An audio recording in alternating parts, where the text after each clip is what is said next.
બનાસકાંઠાના નાના રસાણાના વતની સંજય દેસાઈની પ્રદેશ મંત્રી તરીકે વરણી થતા પરિવારમાં ખુશીનો માહોલ જોવા મળ્યો છે।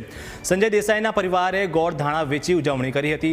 સંજય દેસાઈએ બીજેપીનો આભાર માન્યો। સંજય દેસાઈ હોમિયોપેથિક ડોક્ટર તરીકે કામગીરી કરી રહ્યા છે। સંજય દેસાઈ છેલ્લા 25 વર્ષથી ભારતીય જનતા પાર્ટી સાથે જોડાયેલા છે।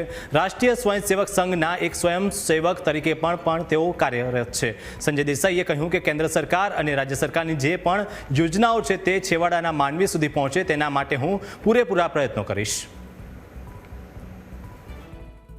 હું એટલું જરૂર કહીશ કે કાર્યકર્તા તરીકે જે મારું ઘડતર થયું છે આ આગેવાનોની નીચે એ પ્રમાણે હું પણ ભારતીય જનતા પાર્ટી માટે સારામાં સારા કાર્યકર્તાઓનું નિર્માણ થાય, રાજ્ય સરકારની અને કેન્દ્ર સરકારની યોજનાઓ છેવાડાના માનવી સુધી પહોંચે અને સરકારનો અભિગમ અને પાર્ટીનો અભિગમ જે છેવાડાના માનવી માટે છે એ પ્રયત્ન હંમેશા મારો રહેશે કે જેથી આવનારા દિવસોની અંદર ગુજરાત સમગ્ર ભારત વર્ષનું પહેલા નંબરનું રાજ્ય બને।